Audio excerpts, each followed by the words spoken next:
And much like Sonic 4 Episode 1, here we are for the first time. And we're playing as Princess... What's her name again? Cecilia.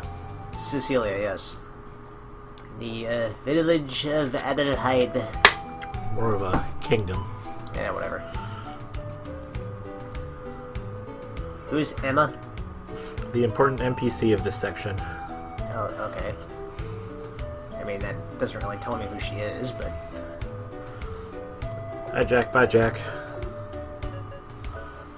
And now we're this guy again. Rudy? Rudy.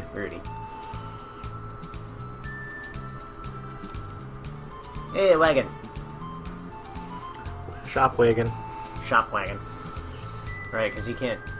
Oh, apparently there was a fight here, but it's gone now. Yeah, can't go back to surf, so they're just like, well, we won't totally fucking screw you. We'll put a shop right there.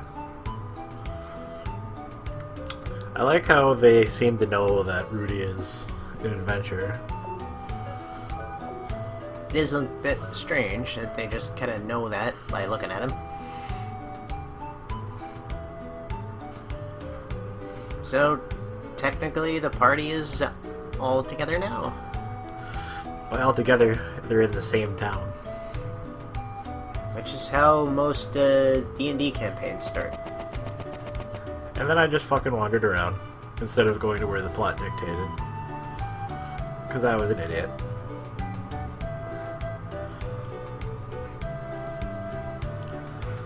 Shouldn't cry over a monster bite, huh? Well, I guess that depends on the severity of the monster bite. Like, if he's missing an arm, I think it's okay to cry. And what kind of monster it was. That too. In which case, the bite is probably bad. Yes. Like being bitten by a werewolf. Yeah, you're kind of fucked in that case. And then I went to the castle instead of going to Emma's house. Why would you do a silly thing like that? It's okay, I had the epiphany. The proverbial light bulb turned on over your head? For some reason, like, I remembered where it was in the Wild Arms 1 remake, and I'm just like, oh, I went the wrong way.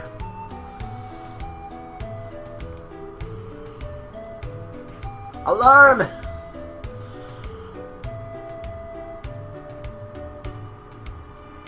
We broke through a wall and unleashed monsters. Can we blame it on Rudy? Poor Rudy.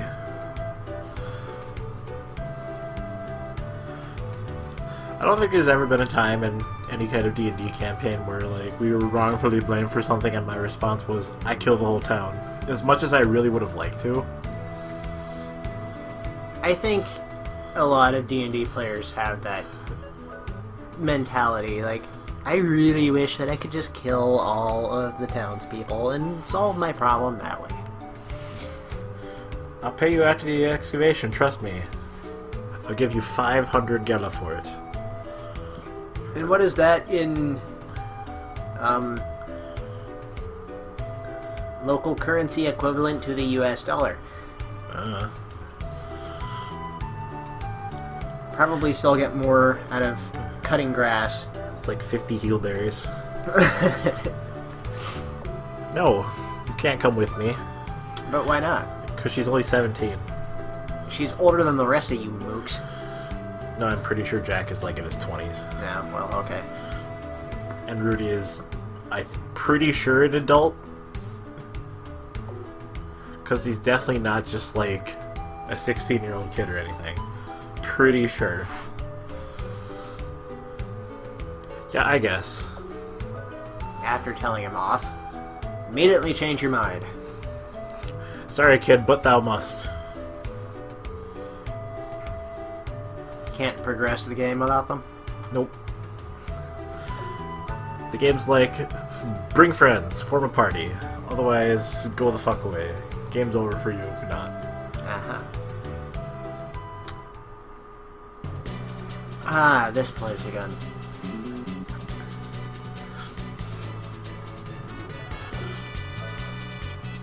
Don't fuck it up this time, you moron.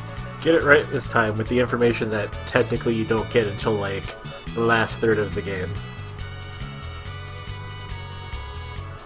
So this is a late game area, basically? There's really nothing like late game about it. It's just someplace with a bunch of items. So you just can't get into it until late game. The first time through you can't. But it's not set up to where it's impossible to do on... I like that transition there. That was good. Yeah, that's all there is there. And if you get into a fight, it's just still low-level monsters that you fought as fought as Jack earlier.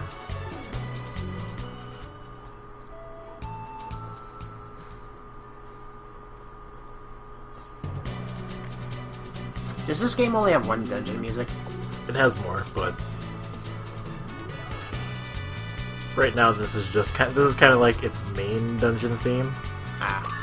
Oh yeah, that's right. I came through here already. That would explain the empty chest, except for the one heal berry.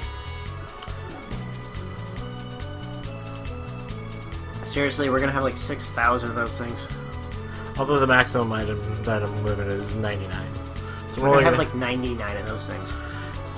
The equivalent of 9,900 gallon. Well, that was uncalled for, you douche. Well, he's standing there in an open railing.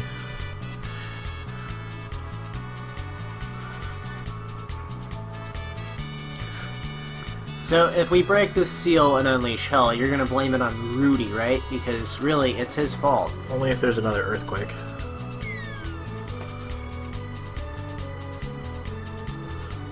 We admire your courage. Well, anybody can do it. You just need bombs. Oh man, and suddenly this turned into a Bomberman game. And then I just have to blow up everything. Sorry for wasting everybody's time. Well, I mean, if you're gonna play Bomberman, you might as well do it right.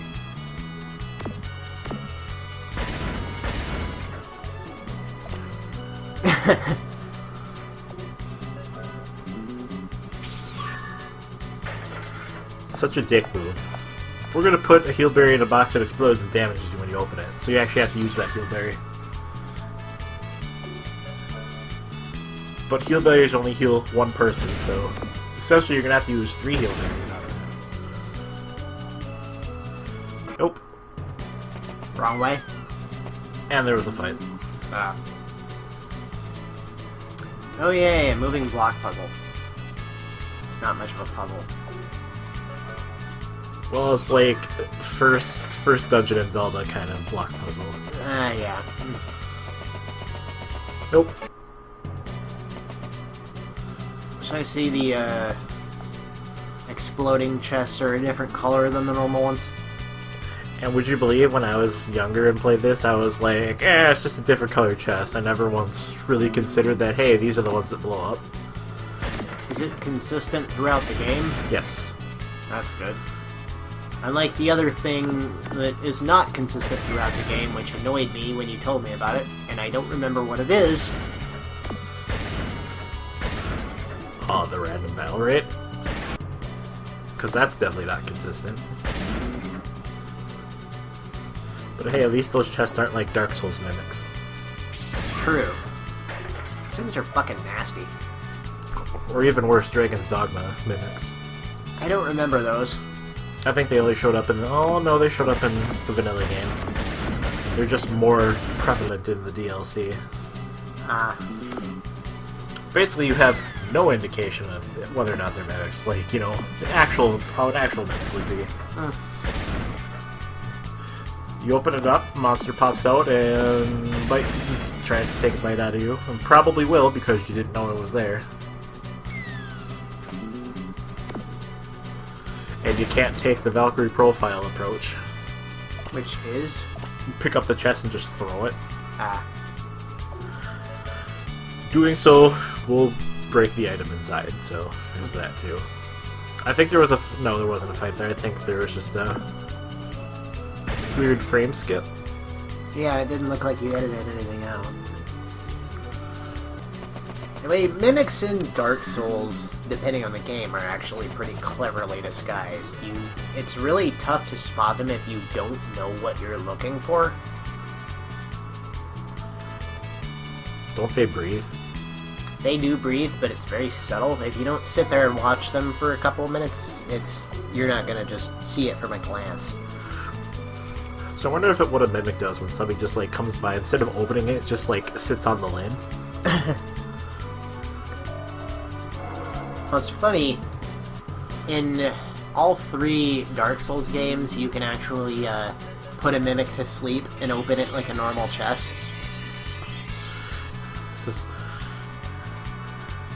It's sort of like when you go to the dentist and they slap Novocaine all up in your gums. Mm-hmm. Now this block puzzle is a little more Link to the Past-ish. Except easier to reset because I have a fucking magic watch that can Zoroardo. Oh yeah. Which has not come into play once yet. Except for, where you pick it up. And had to use it to put a bunch of books back on the shelf. Which is what I was referring to, yes. Well, it's because I don't actually really screw up any block puzzles or anything. Well, actually, no. I think I screw up at some point. I have to use the watch. Did that say the Tomb of Perpetual Sleep? Yes. That is kind of the point of a tomb, I suppose. It seems a little bit redundant that you call it that. Well, what if you put somebody in there that's not actually dead? I mean, I guess that could be a thing. A coma is like perpetual sleep.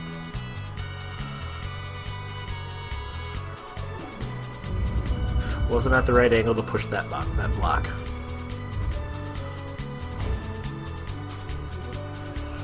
Yeah, once again, if anybody's wondering why I don't fucking run in this game, it's because it's a total crapshoot.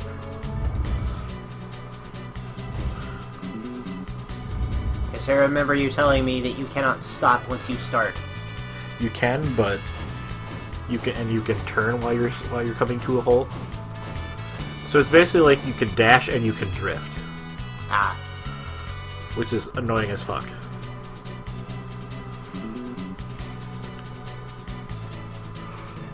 Especially in upcoming sections.